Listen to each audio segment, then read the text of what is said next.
حافظ نظر محمد صاحب، ایک تو شکریہ آپ تشریف لے کر آئے. قبلہ فرمائیے گا کہ ایک ایسا کام جسے کرنا دور سے ہی مشکل لگ رہا ہے، پہلے تو ان پاروں پہ آؤں گا، تو یہ آئیڈیا آیا کیسے؟ کیا باقی جو پارے لکھے گئے ہیں ان کے اندر کوئی غلطی پائی؟ اس میں ڈفرنس کیا ہے؟ ویسے تو ساری اللہ کی کتابیں اور قرب اللہ ہی حاصل کرنا ہے، ان ساروں کو لکھ کر کیوں لکھا ان ماشاء اللہ صوت القرآن تجویدی قاعدہ اور صوت القرآن ایک دوسرا جو قاعدہ ہے آپ کا قرآن مجید 16 اچھا، یہ قرآن مجید ہے مکمل. سبحان اللہ، یہ پارہ نمبر 30 ہے. جی جی ماشاء اللہ ماشاء اللہ، یعنی کہ مکمل قرآن پاک بھی آپ لکھ چکے ہیں. جی جی پورا قرآن مجید تیار ہے. سبحان اللہ. بتائیے گا جی وجہ کیا ہے، ماجرا کیا ہے؟ یہاں پہ علماء کرام بیٹھے ہوئے میرے سے بہتر بتا سکتے ہیں کہ قرآن مجید جو نازل ہوا تھا یہ مسلمانوں کی ہدایت کے لیے. تو ہم نے چونکہ اس کو ناظرہ پڑھتے ہوئے یعنی کہ ساری عمر لگا لیتے ہیں. اکثر مسلمان صرف اپنے بچوں کو ناظری کی تعلیم بڑی مشکل سے دیتے ہیں. تو جو اس سے مقصد حاصل کرنا تھا، ہم نے فوائد حاصل کرنے تھے اس کا ترجمہ پڑھ کے، تفسیر پڑھ کے، تو وہ ہم نہیں حاصل کر رہے تھے نا، کہ صرف یعنی کہ ساری عمر لگا کے ناظرہ ہی پڑھا رہے تھے. دوسری چیز ایسی ہے کہ تجوید ایسی چیز تھی کہ صرف جو لوگ مدارس میں جا کے اسپیشلی سال 2 سال 3 سال کا کورس کرتے تھے تو وہ لوگ سیکھ سکتے تھے تجوید. عام یعنی کہ عوام کی دسترس میں یہ چیز نہیں تھی. تو ہم نے جو چیز تیار کی ہے اس سے الحمدللہ کوئی بھی کسی بھی عمر کا بندہ 1 سے 3 ماہ کے اندر قرآن مجید تجوید کے ساتھ پڑھ بھی سکتا ہے اور پڑھا بھی سکتا ہے. کتنا عرصہ لگا اس کو لکھنے میں؟ تقریباً 8-9 سال ہو گئے الحمدللہ اس پہ کام کرتے ہوئے. 8-9 سال. آپ نے خود کہاں سے یہ سیکھا؟ یہ زیادہ چیزیں تو پڑھاتے وقت ہی سیکھی ہیں، کہ پڑھاتے وقت میں نے دیکھا کہ جس کو بھی میں پڑھاتا تھا تو میری کوشش ہوتی تھی کہ یہ سیکھ جائے. تو اس پہ محنت کرتے کرتے ایک مجھے فن آ گیا. یعنی کہ آپ کو پتہ ہے جدید دور ہے، جتنے بھی اسکولز ہیں ان کی بکس جو ہیں وہ جدید تر ہوتی جا گئی نا، لیکن قرآن مجید میں جو قاعدہ ابھی بھی مارکیٹ میں جو چل رہا ہے لوگ پڑھا رہے ہیں وہ تقریباً 80-100 سال پرانا قاعدہ ہے. ایک تو ویسے بھی ضرورت تھی کہ اس چیز کو بھی تھوڑا سا جدید دور کے مطابق کویسچن آنسر ہم نے اس کے اندر ڈالے ہیں. بچے کے ہم کنسیپٹ کلیئر کرتے ہیں، مثلا ویسے ہی جس طرح ٹیچرز پڑھاتے تھے ہم اس طرح نہیں پڑھاتے. ہم پڑھاتے ہیں کہ قاعدے کے 5 پارٹس ہیں، تو پہلے پارٹ میں ہم نے کیا سیکھا. تو بچوں کو ہم بتاتے ہیں کہ اس میں ہم نے عربی کے حروف پڑھنے ہیں اور حرفوں کی پہچان کرنی ہے. تو بچوں کو پتہ ہوتا ہے کہ میں نے عربی کے حروف سیکھنے ہیں، عربی کے حروف کتنے ہیں، سب اس کو موٹا پڑھتے ہیں. ہم نے کلرنگ بھی دی ہوئی ہے نا تجوید کے ساتھ میں، کون سے حرف کو موٹا پڑھنا ہے، کون سے کو باریک پڑھنا ہے. دیکھیں ایک لفظ ہے قلب، قاف کے ساتھ، ایک ہے کاف کے ساتھ قلب. قاف کے ساتھ جو قلب ہے اس کا میننگ ہے دل، اور کاف کے ساتھ جو قلب ہے اس کا میننگ ہے کتا. یعنی ایک حرف کے بدلنے سے جو معنی ہے وہ بہت زیادہ بدل جاتے ہیں. تو تجوید جو ہے وہ ہر انسان کے لیے ہی ضروری ہے کہ تجوید کے ساتھ وہ قرآن مجید پڑھے. پروفیسر قاری محمود مشتاق صاحب، آپ اس شعبے سے وابستہ ہیں اور یہی آپ کا بھی اوڑھنا بچھونا ہے. قبلہ ٹھیک فرما رہے ہیں؟ جی بسم اللہ الرحمن الرحیم. میں حافظ صاحب کی جملہ گفتگو کی تائید کرتا ہوں، اس لیے کہ جو کاوش کی ہے انہوں نے اس کو اس کی ستائش چاہیے، اور یہ اللہ تعالیٰ کا حکم ہے. اللہ تعالیٰ کا قرآن پاک میں حکم ہے کہ ورتل القرآن ترتیلا، قرآن پاک کو خوب ترتیل کے ساتھ ٹھہر ٹھہر ٹھہر ٹھہر کے پڑھو. اس کے لیے جیسا کہ حافظ صاحب فرما رہے تھے، تو قرآن پاک کو ٹھیک پڑھنے کے لیے اس کے تلفظ، اس کے مخارج، اس کی اونچ نیچ، اس کی گہرائیاں، اس کے رموز، اس کے اوقاف، اس کے تلفظ کی پہچان. قاف بڑا ہے جیسے وہ کہہ رہے تھے، کاف چھوٹا ہے، ڈنڈی والا کاف ہے. بڑا قاف ہے تو اس کا کچھ اور مفہوم ہے، چھوٹا کاف ہے تو کوئی اور مفہوم ہے. تاہم یہ اتنا بڑا جامع مضمون ہے کہ اتنا جامع سبجیکٹ ہے کہ جس کے بارے میں اگر ٹائم کے اندر وسعت ہوتی تو میں 2 صدی ہجری سے لے کر آج تک اس کو ڈیفائن کرتا کہ کس شخص نے، کس تابعی نے اور کس ائمہ میں سے کس نے کب کون سی کاوش کی ہے. ڈسکس کر لیں گے. حافظ نظر صاحب، کتنا پیسہ لگ گیا اس پہ؟ بڑا سیدھا سا سوال ہے، آپ کو لگا ہوگا کہ یہ کیوں پوچھ رہا ہے، لیکن کتنا پیسہ لگ گیا؟ نہیں بس یہ اللہ کی توفیق ہے، تقریباً کچھ 50-60 لاکھ تک تقریباً اس پہ 50-60 لاکھ روپے لگ گیا. تو کوئی انویسٹر ساتھ جوڑا؟ مطلب کام ایسا ہے کیا کل پروفٹ کا کوئی ہے معاملہ کہ پروفٹ مل سکتا ہے اس میں؟ نہیں، پروفٹ کے لیے تو یہ کام کیا نہیں ہے، بس اللہ نے توفیق دی کہ ہمارا آن لائن کی اکیڈمی بھی ہے، تو ایک اچھا کاروبار تھا، میرے پاس پیسے تھے تو الحمدللہ میں نے شروع کیا.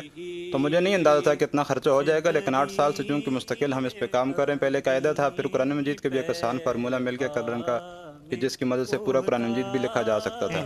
تو پھر اس کے اوپر بھی ہم نے کام شروع کر دیا. اگر میں آپ سے یہ پوچھوں کہ ایک نارمل شخص ہے جس کو دنیاوی تعلیم کا پتہ ہے، میٹرک یا بیچلر یا انٹر اس نے کیا ہوا ہے، تو فرمائیے گا کتنے عرصے میں اس کو عربی ترتیب اس کی بن سکتی ہے؟ مطلب تجوید بھی اور اس کی ترتیب بن سکتی ہے کہ وہ عربی تھوڑا سا سمجھنے کے قابل ہو جائے؟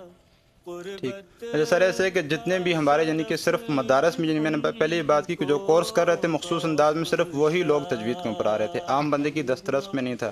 اب آپ کو پتہ ہوگا پرائمری اسکول میں لاسٹ ایئر KPK میں جو ہے 5ویں کلاس تک ناظری کی تعلیم لاگو کی تھی۔ اب وہاں پہ مسئلہ یہ تھا کہ تعلیم تو لاگو کر دی، اب پرائمری اسکول میں جو ٹیچرز تھے وہ قاری حضرات نہیں تھے، عام ٹیچر تھے۔ اب وہ ٹیچر سے میں نے پوچھا کہ آپ یہ پڑھا رہے ہیں یا نہیں پڑھا رہے ہیں؟ انہوں نے کہا یہاں پہ لکھا ہوا ہے کہ 4تھی کلاس میں پہلے 15 سپارے پڑھائیں اور 5ویں کلاس میں اگلے 15 پارے۔ تو یہ لکھنے سے ہم نہیں پڑھا سکتے، ہمارے پاس کوئی ایسی قاعدہ نہیں ہے، کوئی ایسی چیز نہیں ہے جس کی مدد سے ہم پڑھا سکیں۔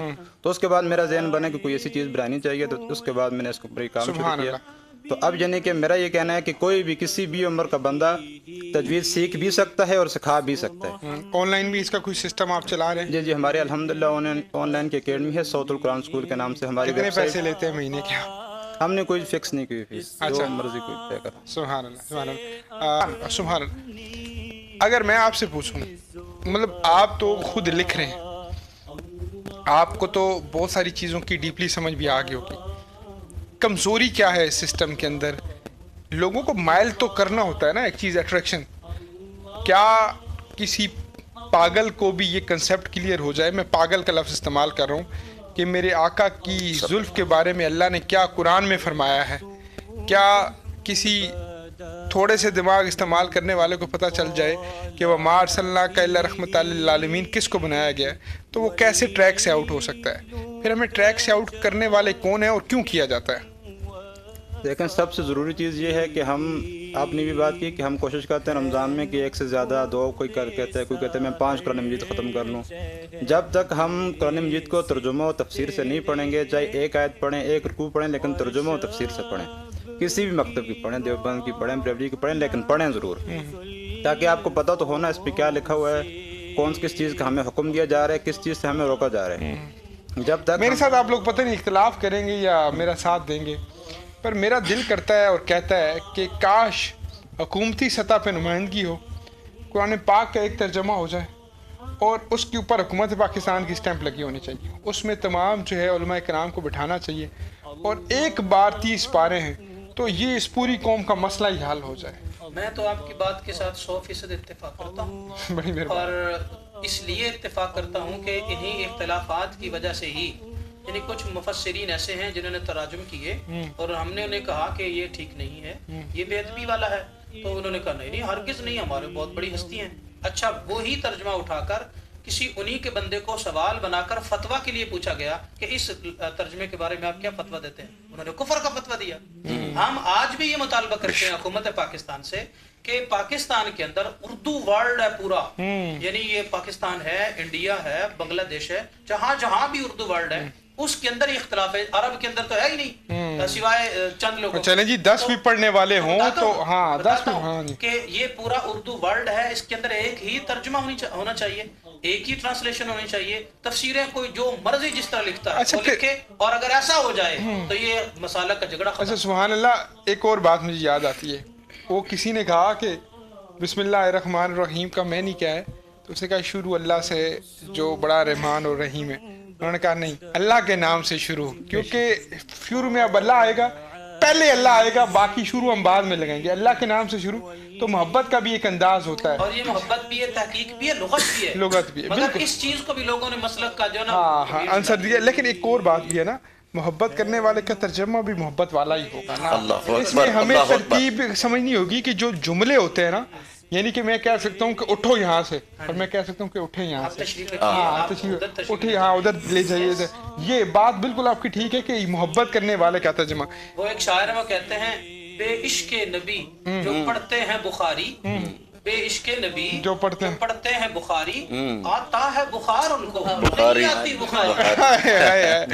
حضور اللہ اتفاق کرتے ہیں ڈاکٹر صاحب کی باتوں سے؟ بالکل ایسے ہی ہے، میں جس طرح آپ کو میں نے کہا کہ یہ 5ویں کلاس تک نصاب میں شامل کروانے کے لیے میں نے کوشش کی تھی، تو قرآن بورڈ جو پنجاب کا قرآن بورڈ ہے، سب سے بڑا ادارہ پاکستان کا، تو اس کے پاس مجھے بھیجا گیا، تو میں نے ان کو کہا یہ کب تک یعنی کہ یہ پاس ہو جائے گا یا فیل ہو جائے گا، مجھے پتہ تو چلے نا۔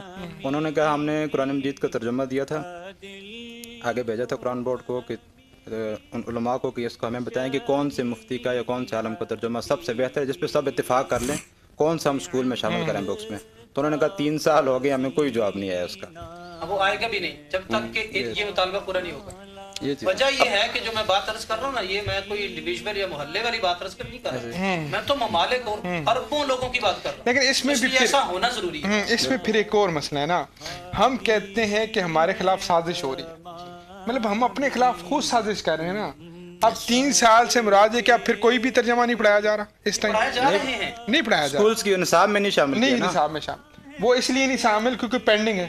پینڈنگ. ان کی یونیورسٹیوں میں جب جائیں گے نا، یہ جو نئے نئے بیکن والے بچوں کو تیار کر رہے ہیں، ان میں یہ ویلنٹائن ڈے پڑھائیں گے کہ کیسے پرپوز کرنا ہے. 14 اگست کا مقصد کیا ہوتا ہے؟ ریڈ فلاور لے کے جائیں گے تو وہ کون سا محبت کا آنسر ہے، یلو ہوگا تو وائٹ ہوگا، اور کون سے گھٹنے پہ کدھر بیٹھنا ہے. یہ مسٹر اسٹیو پڑھائیں گے، یہ جوزف ہارٹ پڑھائیں گے، یہ ان کو لو سٹوریاں بتائیں گے، کیونکہ کل انہوں نے بچوں کو نہیں تیار کرنا، کل انہوں نے یہی ہمارے اندر لڑائیاں ڈال کے قرآن سے دور کرنا، اور وہ کامیاب ہو رہے تو ہیں. یہ سازش ہی تو ہے، یہ ترجمے کا بھی اختلاف سازش ہی تو ہے. صرف یہ اتنی بات نہیں، جس طرح کہ قاری صاحب نے بات کی ہے نا، اسی ٹینیور میں ضرورت تھی کہ ہر سکول میں قرآن پاک پہنچایا جائے. انہوں نے خود بتایا ہے کہ آگے تو قرآن پاک موجود ہی نہیں تھا ٹرانسلیشن والا.